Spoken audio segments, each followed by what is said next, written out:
What's up, guys, and welcome back to another episode. I lost count, so we're just gonna move on through that.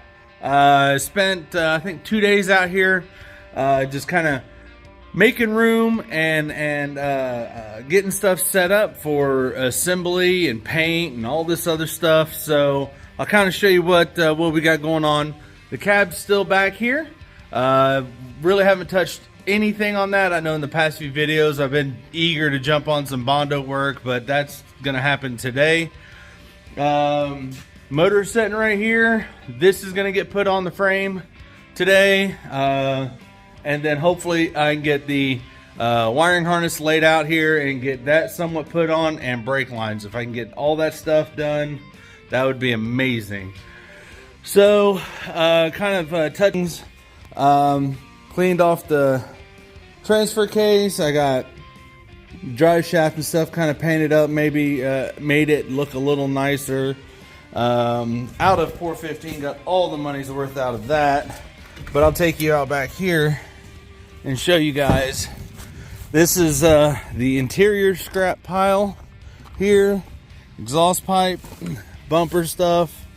But here is the old truck as it sits now, because this is all scrap minus the doors and the good interior still in here. I didn't want to pull it inside and then potentially ruin it by overspray or anything like that. So I got everything out of here besides the interiors, the doors, these wheels. That's already changed up there. So this wheel, the other wheel, but that's all going to go with the rear end. So this entire truck is trash, and it actually finally completely broke. It completely broke. I don't know if you'll be able to tell, but the frame is absolute gone now. So luckily, I think it broke about in this area. Like, it was cracked really bad before, but this whole side completely, there's a gap now that big. So it's gonna make fun with getting the rear end out with all that extra weight. That's going to be a lot of fun. So plenty of work to do today. Just gonna get after it, and we'll see where we get.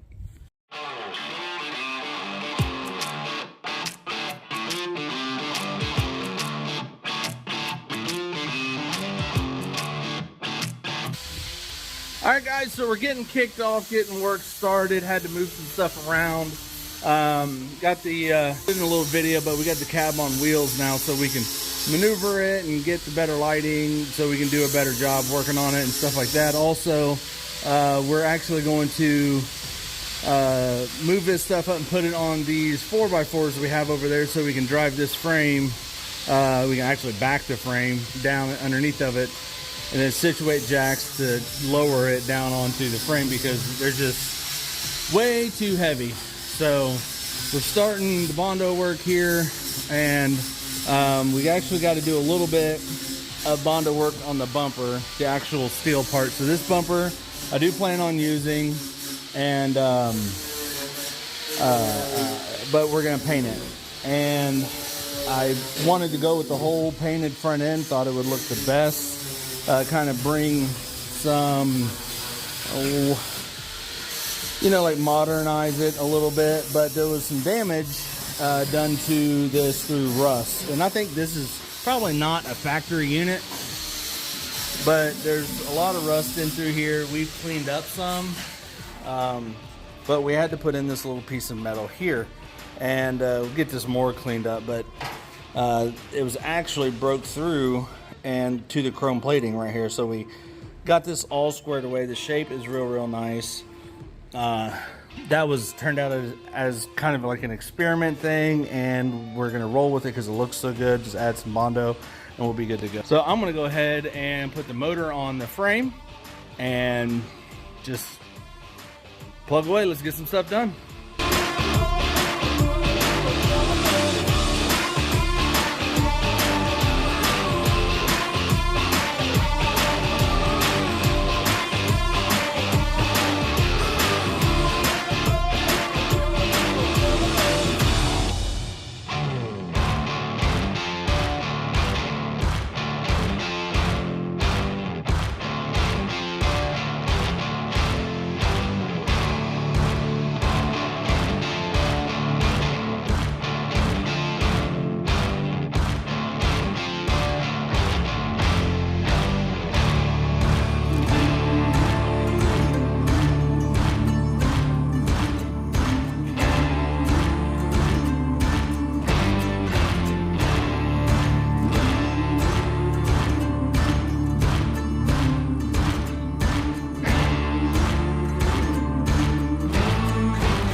Alright guys, so went ahead and got those mounts put on. Had to make them fit, I guess would be the proper way to say, because the bolt holes didn't exactly line up.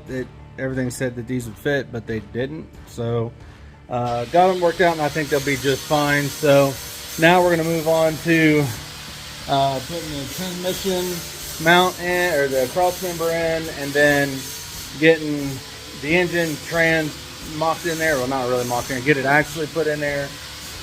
Get some engine mounts in, and then be able to put the transfer case all on, get that stuff going. So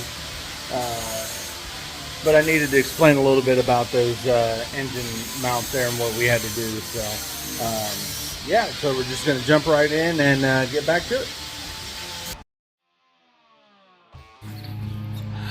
Now that I look back on it and all the time that I spent grinding and painting the Pour 15 onto the frame, I never noticed that it didn't have these engine plates, or that's what I'm calling them. So I went and got them off of the truck that I took everything out of, and got them ground down, cleaned up, and painted. And this is just some of that work getting done.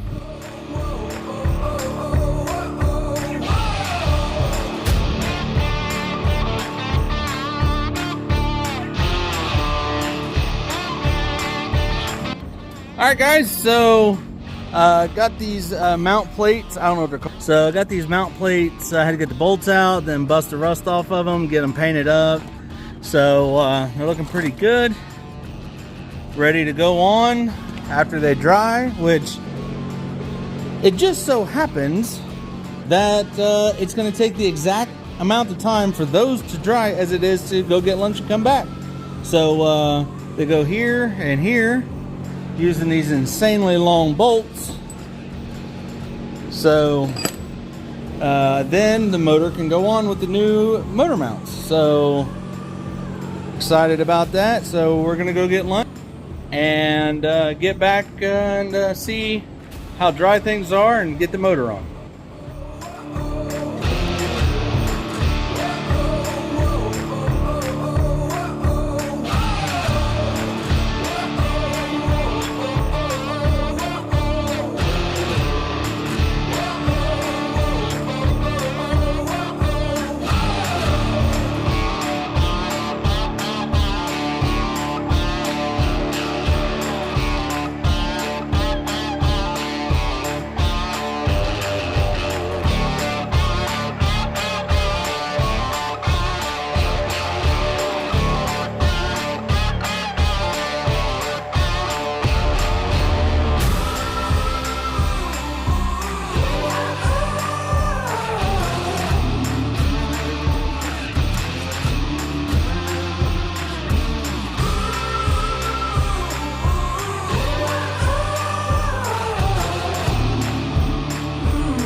Alright guys, so we got the engine on the frame. It's not as far along as I wanted to get to today, but I did not also expect that I'd need to redo those engine plates. I don't know what they're called, but the mounting plates from the engine mount to the frame. Those I needed to redo. I didn't expect to have to do those. So, got the front drive shaft in.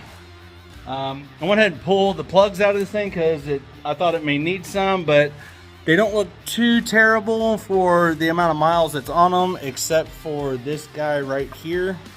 There was a lot more oil on it than I was actually wanting to see, but there's a lot more oil on it than what there is now. We've been handing it around, looking at it and stuff, so I think that it's due to be replaced. Where am I at? Oh, I've also got a little bit of a concern. I'm gonna flip this around. With this dark mark right here, there's no gas mark anywhere or go through, but right there is a mark of looks like carbon. It's on the head through the gasket and on the block, and then on this side, the exact same spot almost right there as well, doing the exact same thing. So I don't know what's up with that. Depending on how froggy I feel, I may end up putting a new head gasket on it, or I may not. I'm not sure, but we did a lot more bondo work, just getting. So we got bondo here and here, and took a lot of time to get this part even started to be correct. And around here looks pretty decent. We've got to do some more work through here, and the rest of this stuff actually looks pretty good. So not a lot of this stuff is very visible, but still would like it to look as good as it can get. So anyway, that's enough of me talking. Want to thank you guys for watching, and I might not be able to post another video for like another week or so. Just got some stuff going on, family stuff and whatever. Again, this is way away from the house, and it's a lot of effort to get out here. So I want to thank you guys for watching. Please subscribe, like, or comment, and I will see you guys in the next one.